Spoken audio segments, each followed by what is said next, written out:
Às vezes na nossa vida a gente cria dissensões, briguinhas, coisas que acabam nos separando de pessoas, acabam nos distanciando às vezes de familiares, de amigos.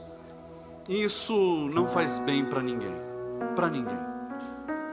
E eu quero falar a respeito disso hoje. O tema dessa mensagem é reconciliação. Abra comigo a sua Bíblia lá no Salmo 133, um texto muito conhecido, Salmo 133, acompanhe aí na sua Bíblia, você pode acompanhar aqui também à frente. Diz assim a palavra de Deus: ó, como é bom e agradável viverem unidos os irmãos, é como o óleo precioso sobre a cabeça, o qual desce pela barba, a barba de Arão, e desce para a gola de suas vestes. É como o orvalho do Hermon que desce sobre os montes de Sião. Ali o Senhor ordena a sua bênção e a vida para sempre. Senhor, meu Deus e Pai, essa é a tua palavra. Fala conosco nesta noite. Senhor, que a tua direção seja para as nossas vidas aquilo que nós devemos fazer para andarmos corretamente contigo, Pai, para fazermos a tua vontade, e não a nossa, Pai, mas que a tua vontade prevaleça, e que nós possamos, ó Deus, viver o melhor do Senhor para as nossas vidas, em nome de Jesus, amém. Assente-se no seu lugar, graças a Deus. Esse salmo que nós lemos, irmãos, ele é pequeno, apenas 3 versículos desse salmo, mas ele poderia, além de pequeno, ele ainda ser mais resumido do que ele já é, para nós entendermos a essência dele. Se nós lermos apenas o primeiro versículo, e a segunda parte do terceiro e último versículo, a gente resume esse salmo por inteiro, e diz assim: ó, como é bom e agradável viverem unidos os irmãos. E a segunda parte do versículo 3 diz assim: ali o Senhor ordena a sua bênção e a vida para sempre. Ó, como é bom e agradável viverem unidos os irmãos. Ali o Senhor ordena a sua bênção e a vida para sempre. Quando nós tiramos o miolo, que destrincha ali a essência do Salmo, que destrincha ali a história do Salmo, nós entendemos a verdadeira realidade do porquê esse Salmo foi escrito. E é por causa disso, a unidade, viver juntos, caminhar juntos, e então viver as bênçãos e a vida que o Senhor tem para nós. Quantas vezes, irmãos, na nossa vida pessoal, a gente acaba fechando portas, a gente acaba deixando oportunidades de lado, talvez até atrás na nossa vida, já tenha passado, por causa de brigas, por causa de discussões, por causa de temperamento que a gente não cuidou, a gente talvez tenha sido negligente em algum ponto, e a gente tenha estourado com alguém, tenha criado inimizade, tenha criado alguma contenda, alguma dissensão, e essas coisas, elas vão somando na nossa vida, e elas vão criando barreiras, vão fechando portas, vão tirando oportunidades da nossa vida. E quando eu falo oportunidades, a gente precisa entender que é para o nosso crescimento e não apenas oportunidades de se fazer um negócio, oportunidades de ter alguma vantagem, não. De ter paz, principalmente. Então, na nossa vida pessoal, nós precisamos cuidar para que a gente não tenha nenhuma inimizade com ninguém. Pastor, eu não tenho inimizade com ninguém, eu gosto de todo mundo, são algumas pessoas que não gostam de mim. Não é assim que a gente fala às vezes? Ah, é fulano que não gosta de mim, é a pessoa que não vai com a minha cara, é a pessoa que não me atura, não vai comigo, não acredita, não gosta de mim, mas por mim está tudo bem, eu levo na boa. E a palavra de Deus diz que dentro das possibilidades tenhamos paz com todos, e nós precisamos realmente ter paz com todos, e isso é de nós que somos cristãos. Deus deu a nós ferramentas nas nossas mãos para nós sabermos lidar com cada situação.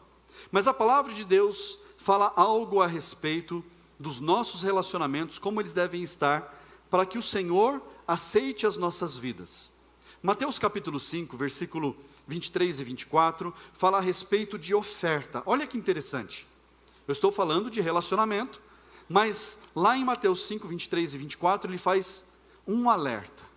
O texto diz assim que, se você vai trazer a sua oferta diante do altar, olha, está aqui, ó. Portanto, se você estiver trazendo a oferta ao altar, e lá lembrar que o seu irmão tem alguma coisa contra você, versículo 24, por favor, deixe diante do altar a sua oferta, e vá primeiro reconciliar-se com o seu irmão, e então volte e faça a sua oferta. Olha isso que interessante. O texto em todo ali não está falando a respeito de oferta em específico, mas Jesus ele dá um ensinamento tão profundo, que ele diz assim: se você estiver no momento de levar uma oferta diante de Deus, e naquela hora você se lembrar que há alguém que não gosta de você, é isso que o texto está falando, não está falando que é alguém que você brigou, alguém que você discutiu, não.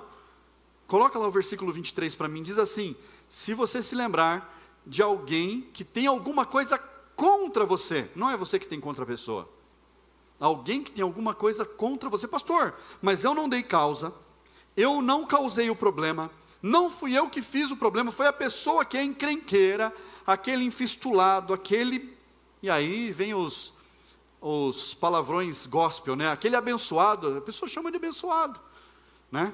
Aquele abençoado, aquele tal, que quis brigar comigo. Mas o texto não diz que somos nós que damos causa, mas o texto fala que nós somos capazes de resolver a situação. Sabe por quê? As outras pessoas não têm o que nós temos. Fala para quem está do seu lado. As outras pessoas, agora com voz de profeta, eu sabia que eu ia precisar falar isso. Fala com voz de profeta, fala para essa pessoa que está do seu lado, fala assim: as outras pessoas não têm o que nós temos. Então, se elas não têm o que nós temos, elas não são capazes de resolver o problema. Porque nós temos Cristo no nosso coração. Então, se nós temos Jesus conosco, nós somos capazes de dar solução para o problema. E cabe a nós resolver a situação. Cabe a nós levar paz aonde havia conflito. Mesmo que não tenha sido a gente que tenha dado causa. Mesmo que não tenha sido a gente que tenha causado aquele transtorno, aquele problema, aquela intriga. Às vezes a gente só estava lá e sobrou para a gente. Às vezes a gente só estava ali e o negócio virou contra a gente. E aí a gente sai de mansinho, fica de boa, mas sobra para nós porque a gente estava ali. Então cabe a nós que temos as ferramentas, que temos Jesus, que temos paz no coração, cabe a nós levarmos a solução. E o texto fala que nós devemos ir procurar a pessoa, pedir perdão, porque a gente chateou a pessoa. Nossa, pastor, que coisa estranha. Isso é uma grande lição para nós cristãos. Porque quando nós vamos resolver o problema, talvez a pessoa fale assim: nem lembrava disso, poxa vida.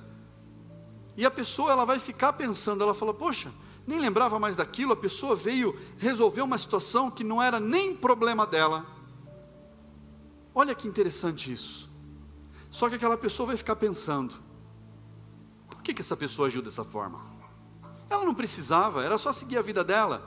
Por que essa pessoa fez isso? E em algum momento o Espírito Santo vai tocar nessa pessoa e ela vai ter uma clareza de que você só fez isso, você só tomou essa atitude porque você é cristão, porque você serve a Deus.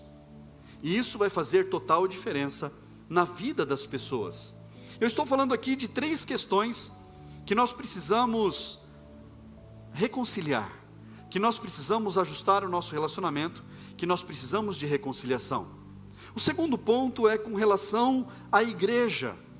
Nós precisamos ouvir a voz de Cristo, nós precisamos ouvir a voz do Senhor. A voz de Cristo nas nossas vidas, no nosso ouvido, silencia todas as outras vozes que estão lá dentro, na nossa mente, no nosso coração. Quando nós ouvimos a voz do Senhor, ela fala mais alto do que todas as outras vozes que podem tentar atrapalhar a nossa vida. A voz do Senhor nos dá a direção, a voz do Senhor nos orienta. E se relacionar com a igreja é parte da nossa vida como cristãos. Um dia alguém falou assim: olha, eu faço o meu culto no meu lar, eu adoro o Senhor na minha casa, eu leio a Bíblia. Eu falei: é mesmo? Quantos cultos você faz por mês na sua casa? Aí a pessoa foi tentar lembrar. Tinha mais de 60 dias que ele não abria a Bíblia para ler.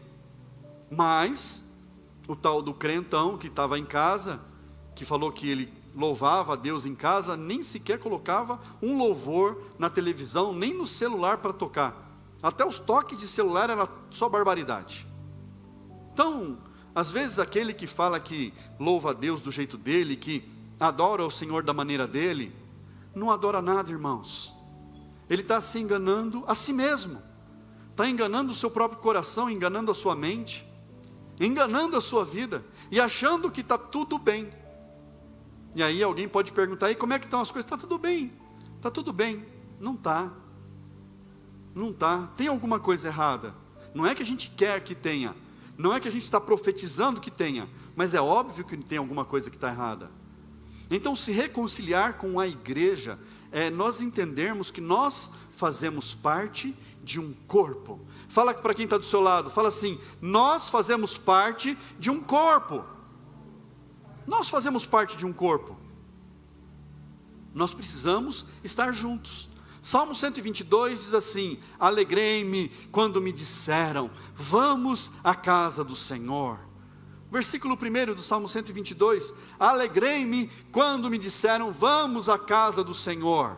O salmista, ele se alegrou, porque alguém falou assim: nós estamos indo na casa do Senhor, nós estamos indo louvar a Deus, na casa de Deus, nós estamos indo lá.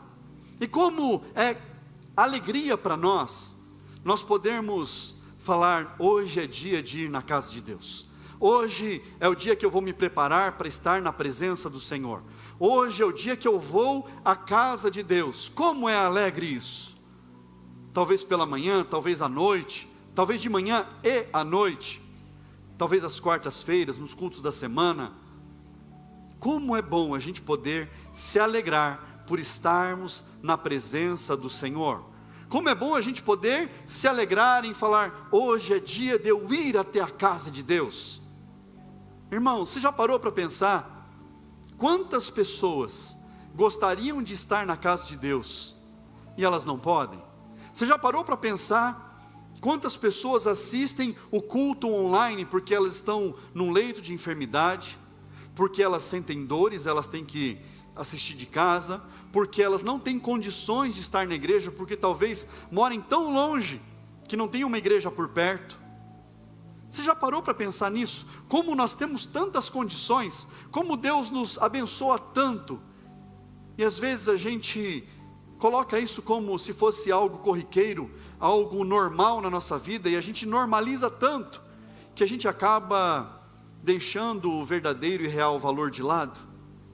E como é importante nós celebrarmos o momento de estarmos na presença do Senhor. Na sua Bíblia, se você puder abrir, Salmo 84, verso 10. Salmo 84, verso 10. Salmo 84, verso 10. Diz assim: pois um dia nos teus átrios vale mais que 1000. Prefiro estar à porta da casa do meu Deus a permanecer nas tendas da perversidade. Versículo 11. Porque o Senhor Deus é sol e escudo, o Senhor da graça e glória, não recusa nenhum bem aos que andam retamente. O texto diz: melhor é estar na tua casa um dia, do que 1000 em outro lugar. Melhor é estar na tua presença um dia, do que 1000 em lugares que não te agradam. Você já parou para fazer a conta? 1000, 2 anos e pouco, quase 3 anos, longe da presença do Senhor. Mais vale um dia na casa de Deus, do que 1000 em outro lugar. Então, pastor, eu vou vir um dia no culto a cada 3 anos. Poxa vida, às vezes é difícil. E tem gente que entende dessa forma. Vem no culto, apenas um culto no mês. Às vezes um culto a cada 45 dias. E acha que a vida está bem, está tudo bem. Está tudo normal. Eu vou levar minha vida assim. Está tudo legal. É como se a gente, na nossa casa, falasse assim: eu vou fazer o almoço no domingo. Eu vou comer no domingo. E aí eu vou passar o resto da semana sem comer, porque não precisa. Eu já comi bem no domingo. Já me alimentei, foi uma boa comida, uma comida forte, bem preparada, preparada com carinho, com amor, com dedicação. Eu comi aquele prato lindo de comida, bem cheio. Eu estou sustentado para a semana inteira. É assim que a gente faz, irmãos? Não é. A gente não faz dessa forma. A gente come, graças a Deus, todos os dias. Graças a Deus, na nossa mesa tem comida todos os dias. Na nossa vida espiritual não é diferente. Nós precisamos buscar a presença de Deus, nos alimentar, encher o tanque, é claro. Se pudesse ter culto todos os dias, meu Deus. E na época da pandemia, irmãos, eu não fazia parte aqui, não estava em Rio das Pedras ainda, mas a igreja da qual eu fazia parte, eu era auxiliar, era pastor auxiliar lá, como o pastor Adilson é pastor auxiliar hoje aqui. Quando decretou que as igrejas fechariam, o meu pastor na época, ele falou assim: agora, o que nós vamos fazer? Chamou todos os pastores auxiliares, a liderança da igreja, fez uma reunião rápida, porque não podia ter encontros com muita gente demorado. Falou assim: agora nós vamos ajustar a programação da igreja. E a igreja não transmitia culto, irmãos. Não tinha transmissão de culto, como aqui tem. Era só o culto presencial. Ele falou: agora nós vamos fazer a transmissão do culto, e nós vamos fazer culto segunda, terça, quarta-feira, quinta, sexta, sábado, domingo de manhã, domingo antes do almoço, domingo à tarde e domingo à noite. Quantos cultos? 10 cultos por semana. Irmãos, 10 cultos por semana a gente fazia. 12 pessoas trabalhavam na igreja, um pregava, 4, 5 cantavam, operavam o equipamento de transmissão. Começou com um celularzinho transmitindo, depois tinha câmera, depois foi crescendo. Hoje tem tudo lá prontinho, organizado. Mas quando o calo aperta, sabe o que a gente faz? A gente não recua, a gente avança, a gente acelera, a gente vai mais forte. 10 cultos por semana, irmãos. Pessoas do mundo inteiro ouviam a palavra pregada através daquelas transmissões. Todo dia tinha culto, todo dia. Domingo, 4 cultos, irmãos. E o Covid? A gente nem via ele por perto. Nem sabia de Covid, irmãos. A gente queria trabalhar na casa de Deus, servir, fazer o evangelho chegar às pessoas que estavam desesperadas, precisando de socorro, precisando da palavra. E a palavra chegou e ajudou tanta gente, milhares e milhares de pessoas, numa igreja pequenininha, numa cidade pequenininha. Você conhece uma igreja pequena numa cidade pequena? É isso aí, faz a diferença. Nós como corpo, irmãos, nós fazemos diferença. Fala para quem está do seu lado: nós somos corpo, e nós fazemos a diferença.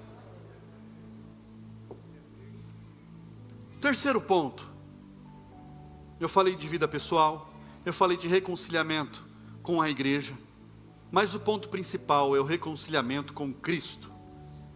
E às vezes, irmãos, a gente pode estar dentro da igreja, todos os cultos, servindo ao Senhor na igreja, louvando a Deus, levantando as mãos, entregando dízimo e oferta, sendo fiel, orando, mas a gente está distraído, a gente está perdido, a gente está alheio ao que está acontecendo à nossa volta.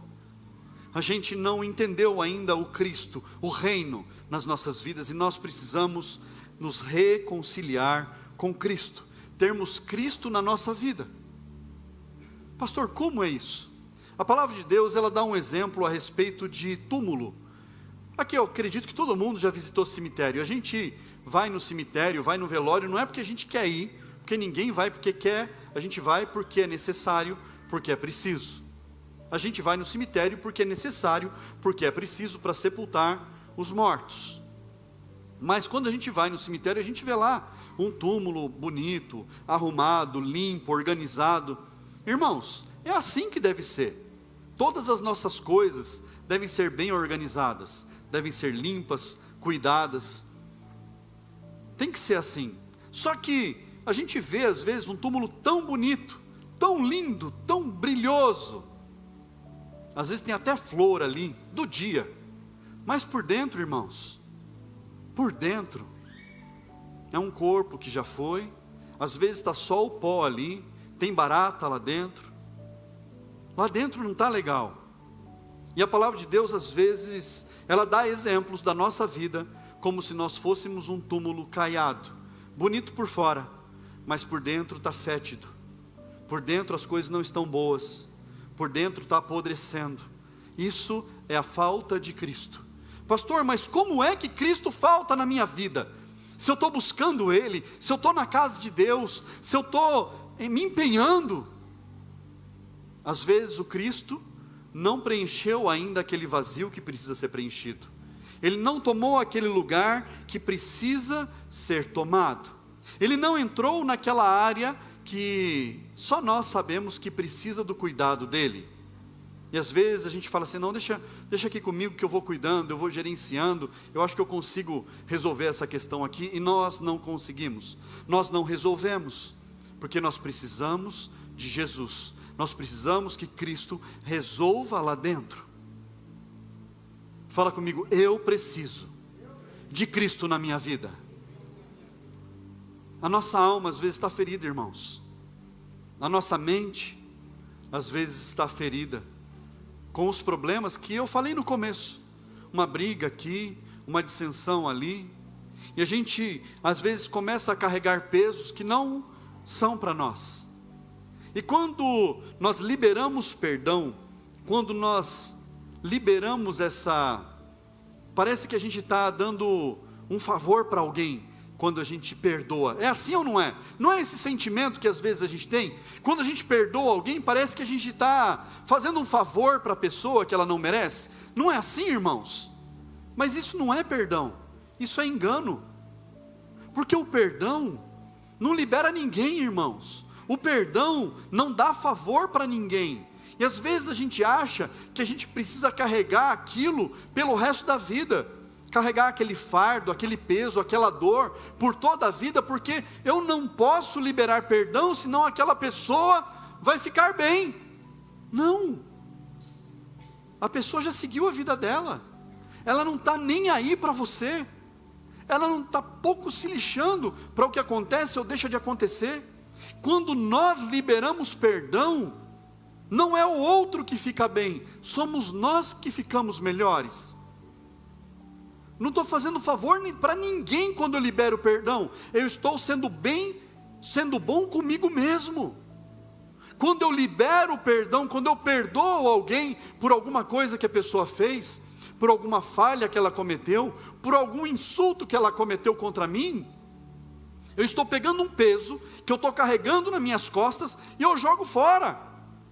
Eu estou pegando os fardos que eu mesmo coloquei sobre mim, as dores que eu coloquei sobre o meu corpo, que Cristo já tem levado, já levou tudo na cruz do Calvário, eu pego e ponho sobre as minhas costas, e eu falo assim, eu não vou liberar perdão, porque eu sou ruim. Não, não tem nada disso. A pessoa segue a vida dela livre, leve e solta, ela não está amarrada com o seu perdão.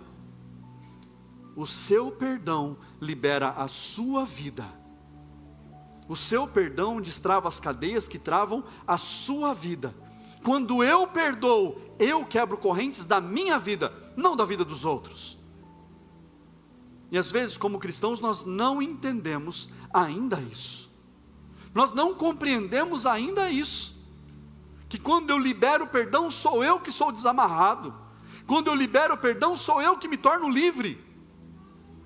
E às vezes eu vejo pessoas que carregam o peso por anos, 10, 15, 20, 30 anos, eu não perdoo, porque o meu pai fez mal para mim, porque a minha mãe, porque o meu tio, porque o meu bisavô, porque o ancestral, não sei das quantas, falou mal, e eu não libero perdão. A pessoa já foi, irmãos, já está andando, seguiu a vida, nem lembra o nome da pessoa que ofendeu, mas o ofendido, ele quer carregar aquilo, ele põe nas costas, fica corcunda, todo travado, ele carrega o peso, ele fala, não, eu vou carregar isso aqui é meu, essa dor é minha, esse fardo é meu. Não vou liberar perdão, eu vou carregar essa bola de ferro nas minhas costas. O perdão é isso, irmãos, é nós liberarmos o peso que está em nós, não nos outros. E às vezes a gente quer ser duro, a gente acha que se a gente não liberar perdão, a pessoa vai ficar amarrada com alguma coisa. Não, é a gente que fica com o pé amarrado numa corrente.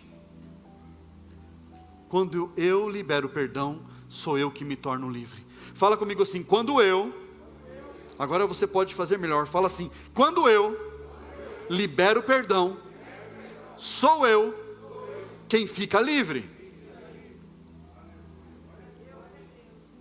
Somos nós que ficamos livres.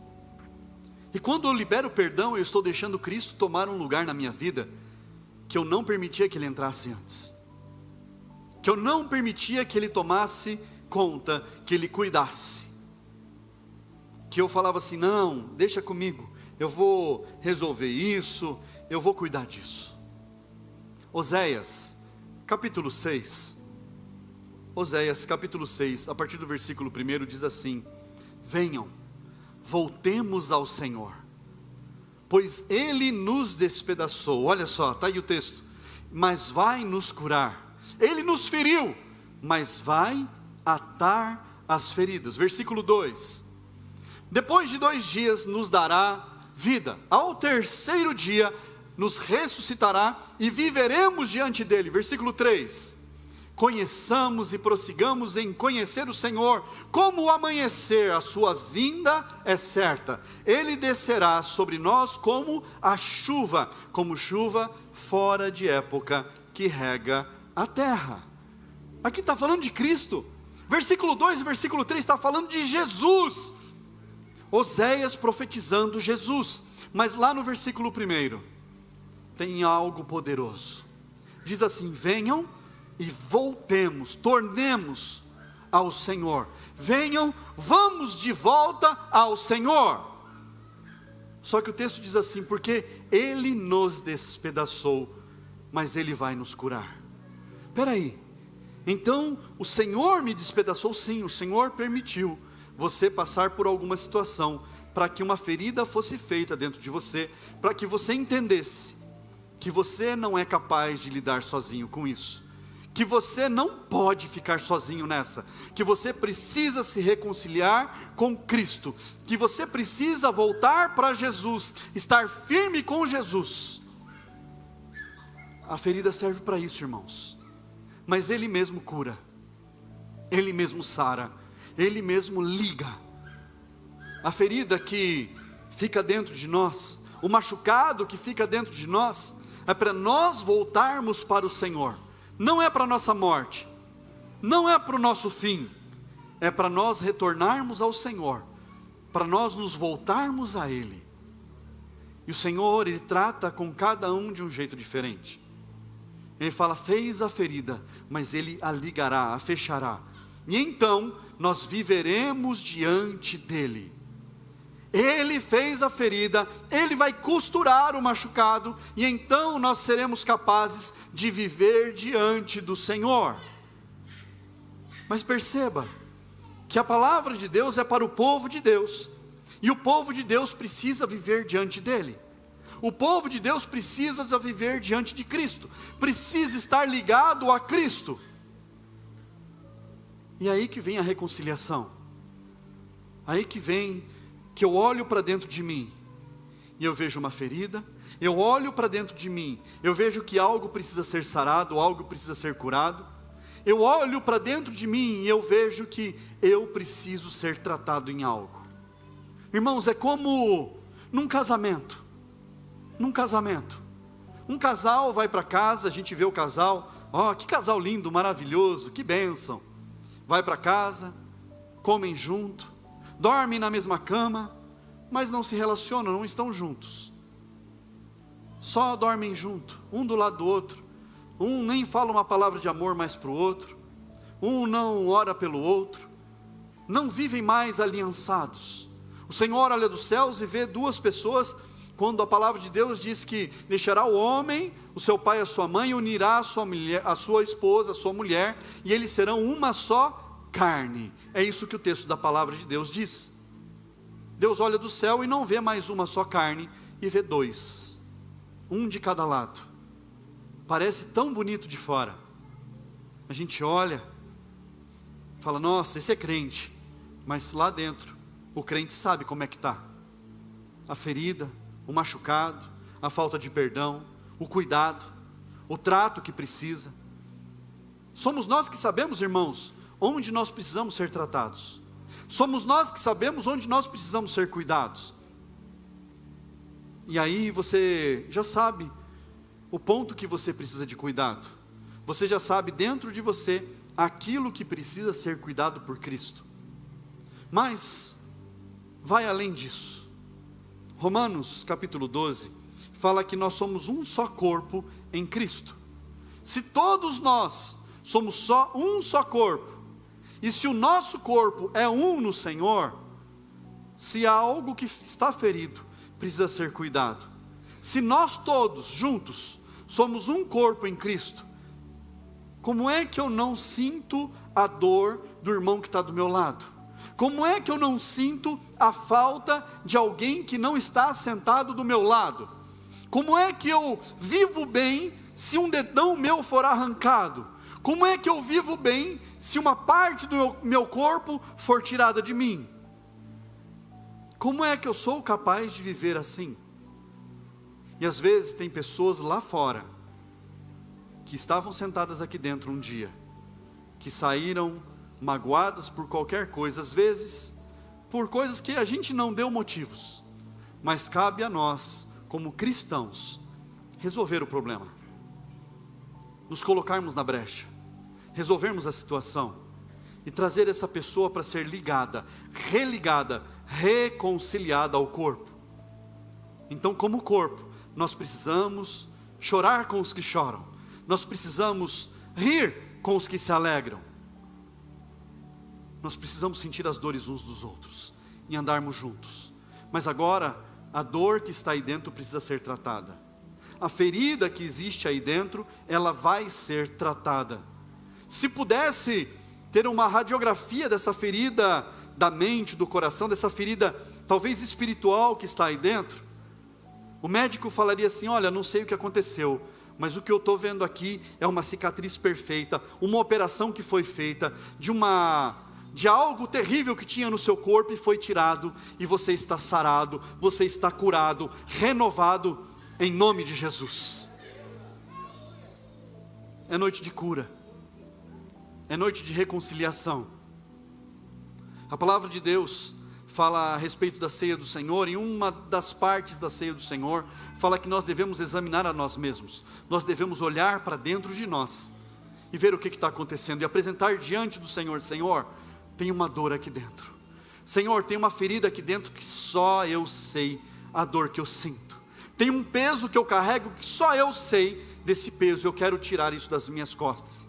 O Senhor fala assim, tomai sobre vós o meu jugo, pega o meu fardo. Ah, Deus, o meu fardo é leve, o meu jugo é suave. Tomai sobre vós o meu jugo. Nós precisamos nos colocar do lado de Cristo, andar com Ele, e falar, Senhor, cuida de mim, porque eu preciso do Senhor.